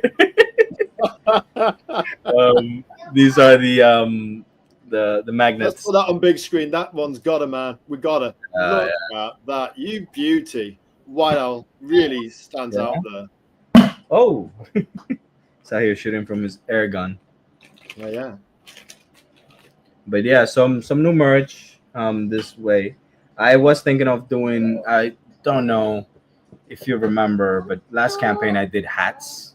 It's kind of cool. I might do it next time. I'm not sure. What about They're a little what about beanie or baseball cap? Beanie would be nice. I did baseball caps. With hoodie, big white owl on the hoodie, maybe the Joker FBI agent on the No. beanie or the baseball cap. You know what I mean? Interesting. Just saying. Just saying. Interesting. That's why the next campaign I wanna bring some new stuff. But right now, Jigsaw puzzle. definitely with the puzzle. I really like that idea, and I love puzzles too. So it just goes hand in hand. I just got to see about the pricing and how that all works. What's your favorite Last Starker older brother, number one brother in the family? We're just teasing Robert. He's the second. No, he's great. I love that man. But yeah, on the next one, my next Kickstarter plan right now is Faint number 2. Who he rides with me, by the way. Does make he? Tell us more about that. Just a brief overview. He rides So, with you. all right, Faint is a story that me, my brother, right there, and a friend write together. I write the scripts, but I always run the ideas by them, and we always sort of go back and forth on what's gonna happen next or what we do with this character. And we each add characters to spice things up. That story is a horror fantasy comic, post-apocalyptic, about a world that is forgotten by God. In him doing this, demons and angels, they sort of enter Earth's atmosphere, and they got to get used to a lot of new stuff and crazy things. The first issue came out a few months ago, I think back on May, and issue 2 is scheduled for. It's already completed, by the way, so it's scheduled to come out. I think around Halloween. Yeah. Yeah, so we're gonna get a little more into what the demons mean, what they can do, and how we come about, possession and all that cool stuff. So it's gonna be another fun story. What we like about what you do, Robert, you've got a bit of darkness and a bit of light for your readership. If you don't like the light, relative to the sun, lightness of a Exactly. WhiteOwl, you can have the darkness of your other book. Faint. Yes, Faint. Yeah. So that means they've got Yin and yang, sort of. yin yang, demon, angel, darkness and light. Bit of duality going there in the Robert Rodriguez kind of mindset. We like that. You're basically Although I would say that Faint also has some light to it. I feel like the darker you can go, the brighter you can shine. Right. The more horrific the thing can be. It'll count a little more when you show the heart and you show the emotion in there. It's kind of more like it's magnified in a way. So it's really cool too. they're both very amazing There stories. you go, folks. Again, we'll speak to the green light. Oh, abyssal darkness. Had you chosen Azrael's sword of light? Crowdfunder. You can get the back issues of WhiteOwl 1 and 2. How much do they cost as back issues? So I am actually giving a free pack of WhiteOwl 1, 2, and 3 to every physical backer that backs this issue. If you want to purchase all three physically, I believe the pack is $30 for all three. A bunch of stickers and posters. Here we go to back you up. We've got digital, paper, and the mega packs. Tell us more. Yep. So we start at $5 for just a digital 42-page issue, which is what I will. That's twice the size of a Marvel DC comic, folks. Come on now. 42 pages. If you want the catch up for all three issues, it's going to be $10. If you want all three issues plus my other series that includes Faint #1, it's a 28-page issue, and a 5-page one shot that I did titled Father. It's like a one-shot story. It's 5 pages. It's very straightforward, but it is a different story completely from WhiteOwl and Faint. That one's gonna be $13. You get also all the posters and all the artwork for this stuff here. If you want the physical edition for WhiteOwl #3 with the official cover, it's going to be $10. Again, $10 for a 42-page issue for the official cover. I believe I'm charging $6 for shipping and $20 national. I think that's a good price. Internationally is always very expensive to ship things. Indeed, it is.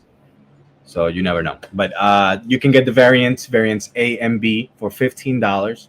There's also a pack there for $15, which is the official WhiteOwl cover. And I believe all stickers and like 4 posters for $15. Pretty good deal if you ask me. Then you have the $30 bundle, which is the catch-up bundle. You get all 3 issues, WhiteOwl 1, 2, and 3. I believe WhiteOwl 1 was a 28-page issue. WhiteOwl 2 was, I want to say 30, but I don't remember. And WhiteOwl 3, the oversized 42. That's 3 issues for $30 plus, I believe it's like 5 stickers and like 3 or 4 posters in there. So you definitely get a lot more for the amount that you invest. Then we have the collectors combos down there. I like the names I gave for some of them. You got on level 1 starting. Well, you got the $40 one, which is all the variant covers. Yeah. All 3 of them, plus stickers and posters. You got 55. That's called Mercenary versus Them. That one is, I believe, 5 comics in total. It's all three covers. Wait, 1, 2, 3. Oh, all 3 variant covers and WhiteOwl 1 and 2. Then you got Mercenary versus the World, and then the biggest one, Mercenary versus Self. I believe Mercenary versus Self is like 12 comics in total, a bunch of stickers, a bunch of posters. All of the combos come with posters and stickers. Ultimate comic combo of 12 comics and ultimate merch bundle. 12 comics in total. I believe it's double for each of them. 2 of 1, 2 of 3, 2 of 2, and then the variants. And then you get a bunch of. Oh, you also get Faint, my also story there. You get 2 copies of that. The official cover and variant cover. Variant cover of Faint is black and white. It's a very cool looking book. Very cool looking book. I tell you what, we like the fact that you are giving options for people's purse, for their wallet. You're allowing people of all wallet types be customers. You're allowing them to spend what they wish to on you, from $5 for digital entry, and if you get the $10 bundle, you're actually getting 3 comics for not $15 but $10. You convert that into sterling, what's it going to be? Something like £657. I mean, in UK British terms, very impressive. We like that. And then $13, you get a whole other comic, just $3 more. 2 other comics actually. So it's pretty good. You know what I mean, folks? He's letting you in. Oh, Some people told me, they're like, listen, you need to raise those prices, man. 42 pages for $10 on physical. I get it, and I did think about it, but I also realized that I'm fairly new at this, and I am building my community now. So building the community. This is the goodwill that I want to give first and foremost. Grace, gentleness, generosity, goodwill, the slow ramp. And it's a thing actually we had Heather Veely on recently with Next Evolution. She's doing a similar thing. She's keeping the digitals very cheap and affordable, the paper comics very affordable, because she's a new creator, talented, yes, and got a lovely artist in Martin Jimenez, and we love his issue 3's cathedral-like cover. Beautiful cover it is. But let people in first through the gates, let them be customers, and then as you build up your tribe over time, then if your product warrants it, you can always raise prices in the future. But to begin with, let people in.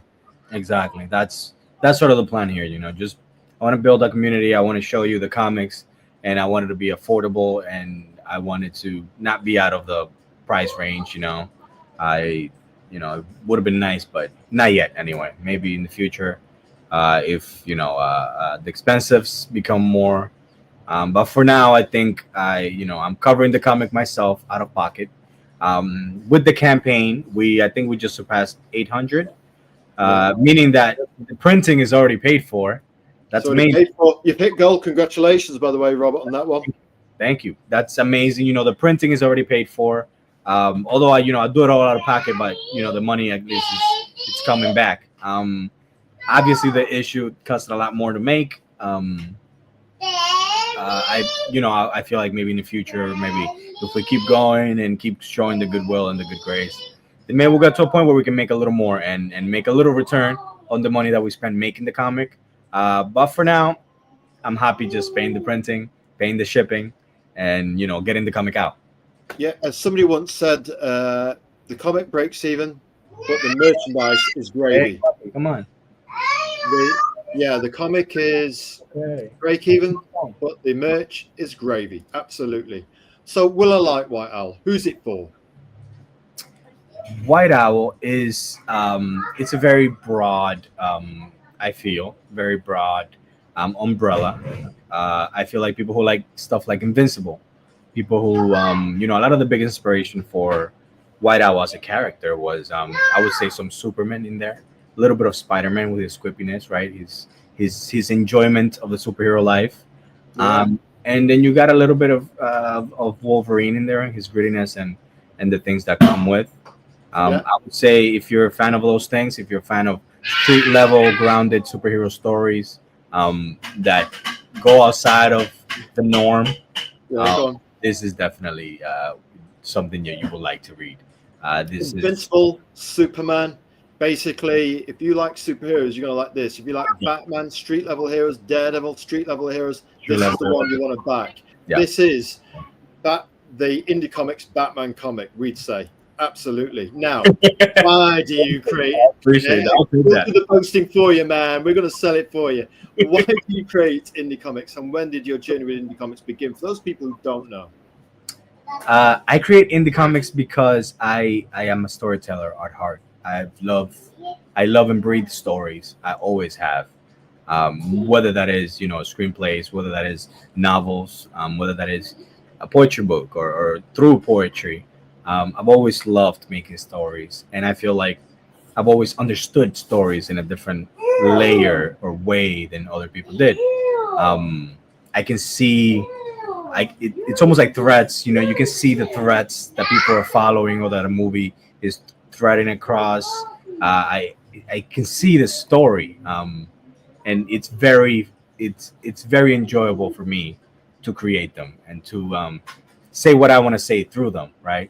Because it's also about having a message and about having something to say. And I feel like I have way too much to say. So this is why I create stories. I started with comics because I feel like it's a very expressive format for me to tell these stories, as opposed to like poetry books and stuff like that. It's different. It's within my reach. It's a way that I can contribute to the world of art, I guess. and You hope know that what? stories can mean something. Do you know what, Robert? The thing is, guys have a lot to say, but we have to be quiet and be beast of burden and stoically silent and strong and all moody headache. Yeah, yeah, And that's our lot in society, and the mainstream media don't want to hear it either. exactly. So it's nice that guys can actually express themselves and their creativity through their hands and through the voice of indie comic books. And that's a way that perhaps we, through our mental, emotional, physical health, can actually express our inner voice to the Yep, world and the yep, universe. exactly. And you see all these other stories and all these other messages that people want to say, and have a lot of the times it's either not crafted right, not directed towards the right people, or it's the wrong message entirely. And I feel like that's something that could change. There are good messages to be put out there, good things to Absolutely. say. Um, it just needs to go out there. That's so funny. Tim, the Passion Olsen has returned. Welcome back, sir. Welcome back, Tim. Welcome back, sir, in the chat. We'll say welcome back, sir. Nice one. Right then, let's move on. Yes, good to have you back. The Passion. That is Tim Melvin Olsen. What advice would you give to aspiring creators? Because we listen, learn, and share. You're our resident expert tonight, certainly on writing, poetry, and color grading. There is no doubt. Thank you. I'll do a different one because we just sort of graced over it just now. A different one that I've done this past 3 times. Take a break from your work. Give yourself distance. Distance yourself from your work. Sometimes you're working on it and you're working on it and it's right here and it's right here and you see nothing else. You got snowblind. There's no exactly. You need to step away, put it down, put it away, go out, live, go play some pool, watch a movie, go to the restaurant. Pool. Okay. Yeah, there you go. Go do something and come back to it when I am dead. We will never die. Men like us don't die. But yeah, basically, give yourself distance. Give yourself distance from your work.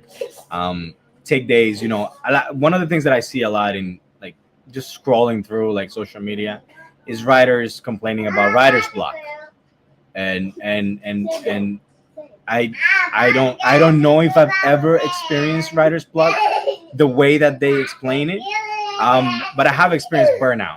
Actually, come on. Yeah. I have experienced burnout, and I have been, I've done so much for weeks that it's, you get to a point where you're tired. You don't even want to know about it. Say hi, puppy. Can you go over there, please? Go. It's actually being super loud. No. It's not something we suffer from, but we're not an auteur writer. We can imagine that an auteur writer wants to get everything perfect might do that, but from you're saying go for a walk, get some fresh air, play some pool. That's what I mean. A lot of people say, "Oh, I can't come up with new ideas."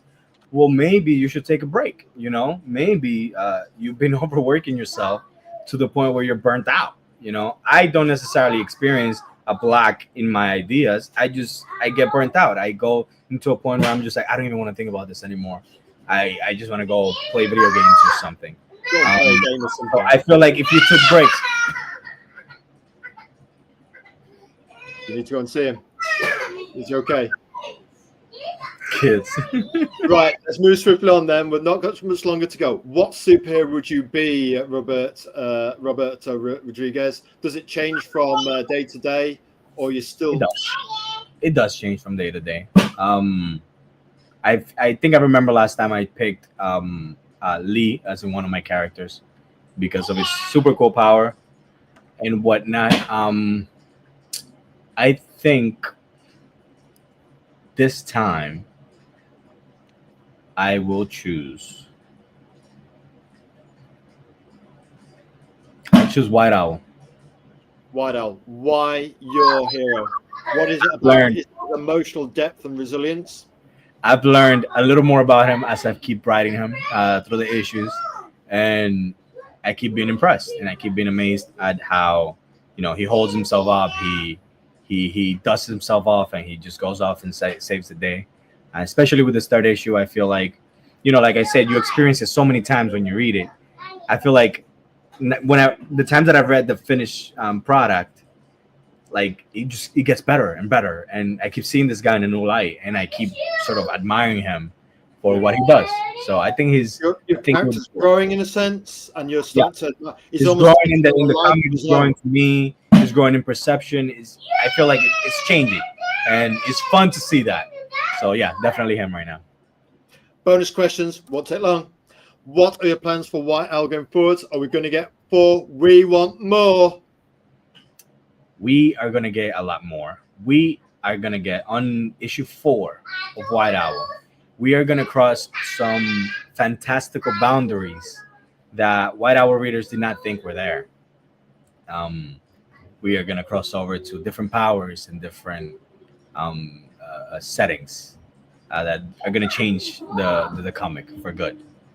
So a lot of stuff coming forward. I think my plan now is it keeps changing. I feel like the volume 1 of this whole series was going to be 9 issues, but it's probably going to be more like 10 to 12.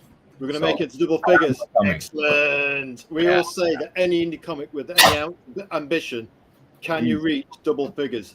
And we like to see that ambition in the comics. Now, favorite pizza, Robert? Ours is going to be a margarita right now. Hi, my friend. Hello there. How you doing, Roberto's wife? Roberto's Good, wife. how are you? Mrs. WhiteOwl. Mrs. WhiteOwl. She's just getting home from work. Well, we hope you had a good day, Mrs. WhiteOwl. Maybe she can answer this question, maybe. Oh, go on then. Favorite pizza, Mrs. WhiteOwl? Favorite pizza? I like cheese pizza. Pizza margarita? Just regular pizza, no top. Regular pizza. Depends. If it's like regular pizzeria, I like the just plain cheese. But if it's like from other places, then I like pepperoni. Tim says hi to you as well, Mrs. Rodriguez. How are you? Tim the Passion Olsen. I'm good. How are you? Tim's all right. He's got Melvin out, issue 4 on Amazon. Nice. Issue 4. So there we go. Strong. Love to see it. Here we go. Meat lovers, baby. These meat lovers. Yeah, you got to give them all the meats. All of the meats. Is that a face down pizza moment, Lastaka? Don't get us started right now. We'd eat this hand on a pizza right now with or without pineapple. And no, folks, that isn't our right hand for drawing this. This is our actual right hand. It's just the way the camera mirrors. So we will protect this hand at all costs. At all costs. At all costs. No, issue 3, Melvin. Melvin. Oh, we're on the same issue. Hey, yeah, Melvin 3 was the one we backed, and we also backed WhiteOwl issue 3. So with 3 seems to be a Trinity mystical number for us. And the stacker, Tim agrees with the stacker. It's all about the meat feast face down. And yes, the stacker's having fun in the chat tonight. We're glad that he's here. Right then, finally, yes. You don't have to be the lawyer from the windows needing a big pane of glass to escape the interview. Our patented and famous endurance test chats. 8. Where can they find out more info, Roberto? I am on Instagram as WhiteOwl Comic. I believe Instagram is the one that I use the most. I am most active. Really? Tell us more. Yeah, I like the story feature, so I'm always there. I'm always posting random stuff. We'll have to learn how to use that once we get going. Just saying. Honestly, you should, man. I think it's the better platform compared to all the rest. For artists. Yeah, because you know it's a lot of pictures and stuff like that. But even without that, the story feature, the interface, the way it looks, I don't know. For me, it's worked best. Bless him. Sorry, this kid wants to shoot his gun. Lock and load. There you go. But yes, I've been trying to use TikTok, but Instagram, WhiteOwl Comic, Facebook, Rod, I believe, rob.rod, X, Rob0797. I am pretty active there too, although I've been having a little bit of a hard time with X lately. I feel Really? Tell us about X. Anything we need to know about? Need any help? I mean, I'm not sure. I think I feel like a few months ago my engagement just dropped hard. I posed and compared to like a few months ago, I'm getting less engagement, less visibility, less people Okay. seeing stuff. Here's our answer to you then. Quite simple. Sunday, Wednesday, Friday, indie comic promos. Put your book in. We'll do the rest. Amen. Art Thursday.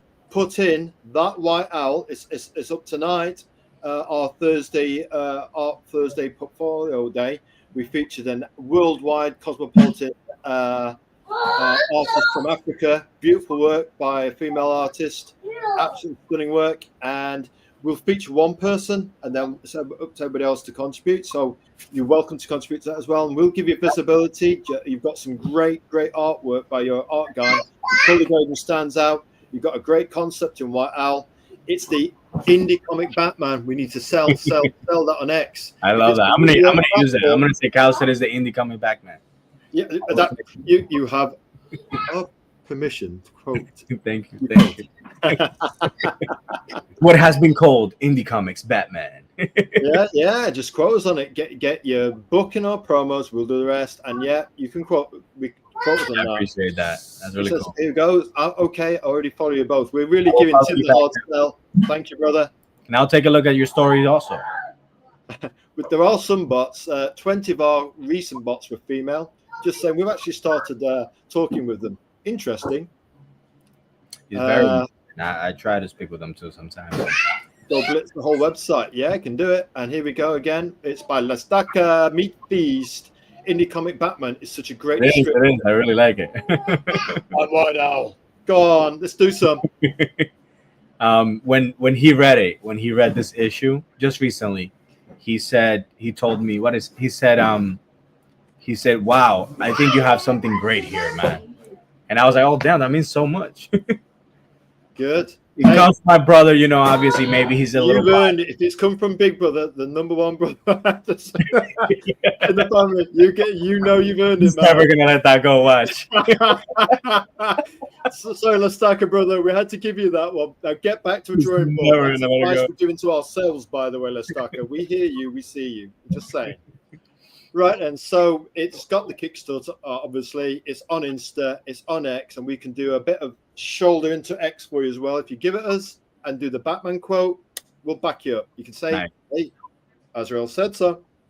Yep. Looks like Lestaka, your brother's on a bit of fun in the chat tonight. We thought we'd give him a bit of ammo for you there. Yeah, hey, argue over the pizza. Who's going to get the bigger slice? That's what me and our sister do with Angel Delight. I've got more than you. No, you've got more than me. I've got more biscuit crumbs on top. No, you haven't. I have. As long as I feel a bite. Right then, we have finally reached the end of the chat, but we say that in a good way because Roberto Rodriguez is a Trinity guest. Very special gold ticket. Charlie in the Chocolate Factory golden ticket. Open. I really appreciate you having me again, Azrael. Thank you. No problem, Roberto White Owl Rodriguez. We say to you, you've got an open invitation back in the future. You know what for. And we say thank you for being our special guest, Roberto Rodriguez. We wish you all very well for White Owl and Godspeed with it. And we're looking forward to getting issue 3. We can't wait to get our hands on it and read it. For you to read it. And we say to our audience, please like, comment, and subscribe. Hey, Lestaka, if you want to go and follow Roberto, if you haven't already, us at the 5 Pillars of Storytelling. Every sub counts on YouTube. That puts up to 153. Make sure to like the video too. Like the video too, yeah. Get some visibility on it. And like Tim Olsen as well. All the comments, all the subs, we call it the power of one, gives so much power to shine a light on indie creators who've got a passionate, courageous, and full of conviction about the product, Robert Rodriguez. This is how we kind of like push. We push that Scythian boulder up the mountain and down again, up the mountain again and down again. That's how we do it. Oh, here we go. Some praise for us. Thou most kind, Lestaka. Amazing host, incredibly entertaining. We tried to do our humble best. Thank you, number one, brother. And do please, in all purity and Number sincerity. 2, brother. Thank you, brother. Hey, it's not so bad. You live and breathe, and you're doing Hey, White he House. was born first. You're not so bad, and you're color grading. You are number one, of course.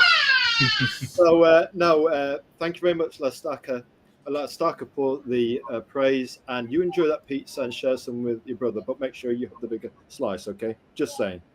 So we're going to play our outro music. We love you, Robert Rodriguez. You're so fun.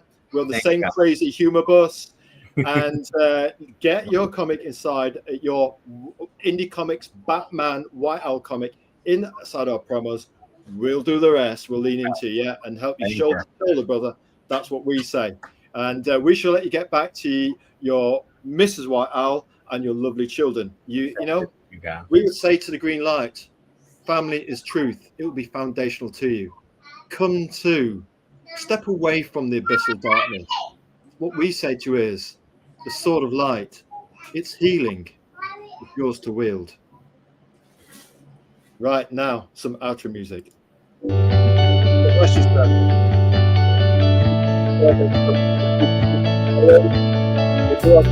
go.